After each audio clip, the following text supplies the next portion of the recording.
गिरफ्तार के बाद पूछताछ के लिए एसआईटी की टीम प्रज्वल रेवन्ना को सीआईडी कार्यालय लेकर पहुंची। रेवन्ना सेक्स स्कैंडल के आरोप लगने के 1 महीने के बाद बेंगलुरु लौटा। भारत आने से पहले उसकी ओर से सेशंस कोर्ट में लगाई गई है अग्रिम जमानत याचिका, जिसे कोर्ट ने कर दिया था खारिज। सोशल मीडिया पर लगभग 3000 स्पष्ट वीडियो सामने आने के बाद से प्रज्वल रेवन्ना पर सरकार का एक्शन। एसआईटी का गठन हुआ, अब प्रज्वल से पूछताछ। कर्नाटक में सेक्स स्कैंडल के आरोपी प्रज्वल रेवन्ना ने 27 मई को वीडियो जारी करके 31 मई को एसआईटी के सामने पेश होने को कहा था। प्रज्वल ने अपने खिलाफ लगे सभी आरोपों को झूठा बताया। कन्याकुमारी में विवेकानंद रॉक मेमोरियल पर पीएम मोदी का ध्यान जारी। 1 जून की सुबह तक पीएम मोदी करेंगे मेडिटेशन।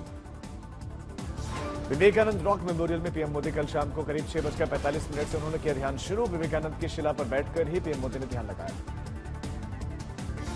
अपने 45 घंटे के ध्यान के दौरान पीएम मोदी आहार के रूप में सिर्फ तरल पदार्थ लेंगे, नारियल पानी और अंगूर का जूस का सेवन करेंगे। सूत्रों के मुताबिक मौन व्रत का पालन करेंगे पीएम मोदी। ध्यान कक्ष से बाहर भी नहीं निकलेंगे। कल शाम को कन्याकुमारी पहुंचे पीएम मोदी, भगवती अम्बन मंदिर में की पूजा अर्चना। आखिरी चरण के बीच समा आखिरी चरण का मतदान का प्रचार भी। अब 7 राज्यों के 57 सीटों पर कल वोटिंग। लोकसभा चुनाव के प्रचार के आखिरी दिन पीएम मोदी ने काशीवासियों के लिए जारी किया वीडियो संदेश। 1 जून को रिकॉर्ड बनाने की अपील की।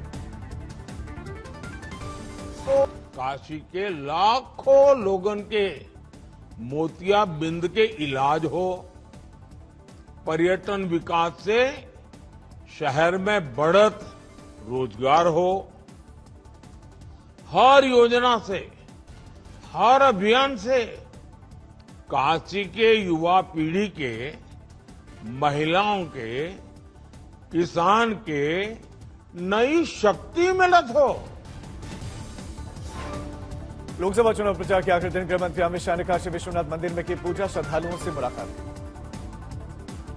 पंजाब के फरीदकोट में बीजेपी अध्यक्ष जेपी नड्डा की आखिरी चुनावी रैली। आनंदपुर साहिब में रोड शो करके वोट की अपील की थी। पंजाब सरकार में ऊपर जमकर बरसे बीजेपी अध्यक्ष, कहा कि पहले एक ऐसी सरकार थी जिसे पंजाब के लोग दिल्ली सरकार दरबार में मत्था टेकते थे। अब यहां मान की ऐसी सरकार आई है जो शीश महल में जाकर मत्था टेकते हैं।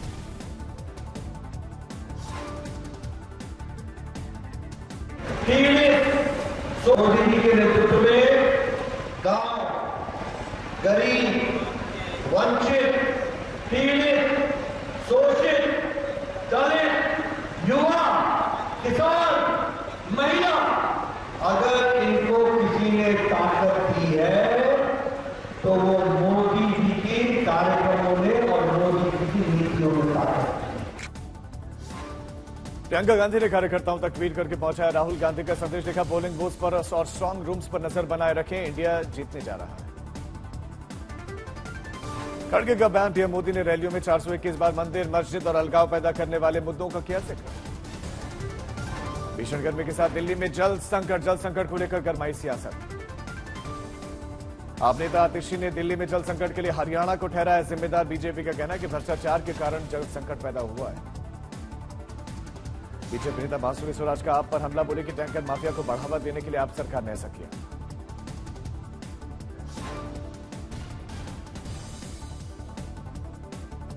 और ये आम आदमी की पार्टी की सरकार ने इसलिए करा है ताकि वो टैंकर माफिया को प्रोत्साहित कर सके और भ्रष्टाचार के पैसों से अपनी जेबें भर सके।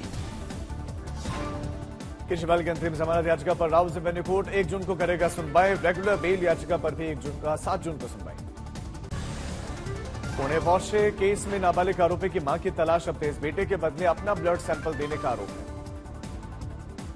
पुणे के ससून हॉस्पिटल के 2 आरोपी डॉक्टर्स को कोर्ट ने 7 दिनों के पुलिस रिमांड पर भेजा। सबूतों की तलाश करेगी पुलिस।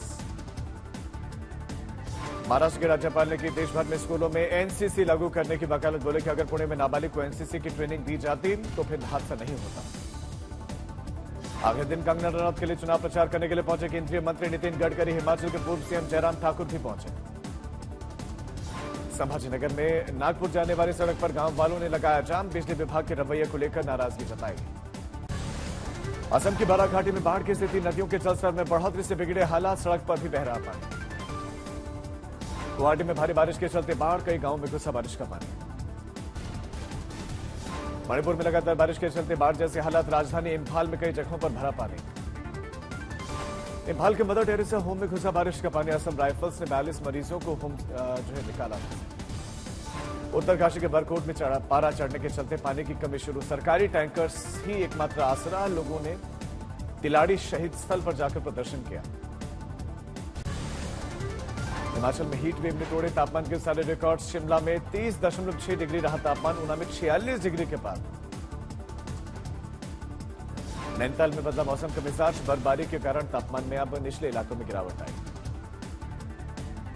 जम्मू कश्मीर के सांबा में अंतर्राष्ट्रीय बॉर्डर पर चिलचिलाती गर्मी में तैनात है महिला बीएसएफ सिपाही। कहा कि बढ़ते तापमान से निपटने की ट्रेनिंग मिली है। जमशेदपुर में तापमान 47 डिग्री के पार। लोगों ने की गर्मी कम करने के लिए भगवान की पूजा। आरा में गर्मी से लोग बेहाल। भीषण गर्मी पड़ने के चलते 1 दर्जन से ज्यादा लोगों की बिगड़ी तबीयत, अस्पताल में भर्ती। बक्सर में चुनाव प्रचार के आखिरी दिन निर्दलीय उम्मीदवार और पूर्व आईपीएस आनंद मिश्रा ने झोंकी ताकत। चौसा की पदयात्रा में जन समर्थन मिलने का दावा किया। कांग्रेस नेता पृथ्वीराज चव्हाण के पीएम मोदी को सलाह। बोले कि सत्ता में नहीं आ रही है एनडीए, पीएम मोदी को अब आराम की जरूरत है। आरएसएस नेता इंद्रेश कुमार ने कांग्रेस को कहा संविधान विरोधी। बोले कि गठबंधन इंडिया लोकतंत्र और संविधान के लिए खतरा। कांग्रेस उम्मीदवार गुरजीत औजला ने अमृतसर में निकाला रोड शो। कहा कि लोगों का भरपूर प्यार मिलता है। झारखंड के मधुपुर में पूर्व सांसद पप्पू यादव का बीजेपी पर आरोप। कहा कि पूर्व सीएम हेमंत सोरेन को मारने की साजिश। गाजियाबाद में एक अपार्टमेंट की बालकनी में रखी गई बंद वॉशिंग मशीन अचानक जल गई और गर्मी की वजह से आग लगने का शक। बुलंदशहर में एक थाना परिसर में गर्मी से बेहोश हुए बंजर को पुलिसकर्मी ने हार्ट पंपिंग करके बचाई उसकी जान।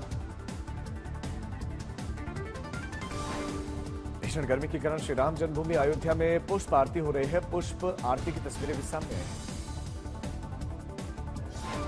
दौसा जिले के बसवा में और बांदीकुई में पानी की कमी से लोग परेशान। रात 2 बजे से पानी की लाइन में लगी हैं महिलाएं।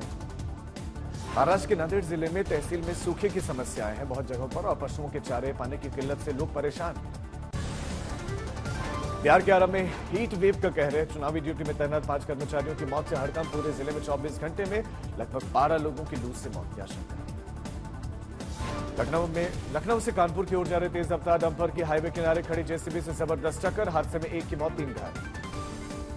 दिल्ली के वजीराबाद में पुलिस ट्रेनिंग में मालखाने में लगी अचानक आग। दमकल की 12 गाड़ियों ने आग पर काबू पाया। कोटद्वार के दुगड्डा रेंज में जंगलों में लगी है आग। आसपास के इलाकों में धुएं का गुबार छाया। झारखंड के रामगढ़ में घर में अकेली रह रही बुजुर्ग महिला की हत्या। दिन दहाड़े वारदात के बाद से पूरे इलाके में सनसनी।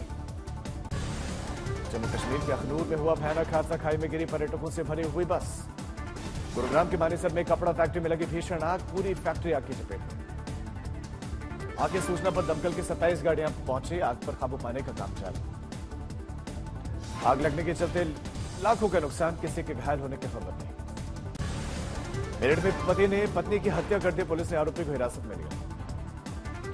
कानपुर में चोरों के हौसले बुलंद। देर रात ज्वेलरी शॉप में चोरी की। आइसक्रीम दुकान में वारदात को दिया अंजाम। यूपी के बांदा में हीट वेव से युवक की मौत। घर में परिजनों का रो रोकर बुरा हाल। डूंगरपुर में प्रेमी जोड़े ने कलेक्टर से मांगी सुरक्षा। जान से मारने की धमकी मिलने के बाद से अधिकारी के पास पहुंचे। बैतूल में एक्शन में मुख्यमंत्री मोहन यादव। 8 नर्सिंग कॉलेजेस को सील किया गया। जांच रिपोर्ट में अनफिट मिले थे। चीन में महिला ने जेठ की चाकू गोदकर हत्या कर दी। वारदात को अंजाम देकर मौके से फरार। पुणे के पिंपरी चिंचवड़ में गैंगवॉर में युवक की हत्या कर दी गई। गोली मारकर मौके से बदमाश भागे। आंध्र प्रदेश के एलुरु में युवक ने लड़की की हत्या कर दी। वारदात के बाद से युवक ने खुदकुशी भी कर ली। छत्तीसगढ़ के दुर्ग में हत्या से हड़कंप। दोस्तों के साथ मिलकर युवक ने वारदात को दिया अंजाम। बैतूल में रेत माफियाओं पर कसा शिकंजा। कलेक्टर एसपी ने पूरी रात कार्रवाई की। 11 डंपर सर। राजस्थान के भरतपुर में 3 लोगों की सेप्टिक टैंक साफ करने के दौरान मौत। जहरीली गैस की वजह से गई जान। हैदराबाद में अभिनेत्री निवेथा का पुलिस से बहस का एक वीडियो वायरल। पुलिस के रोकने पर भड़क गए पृथ्वीराज।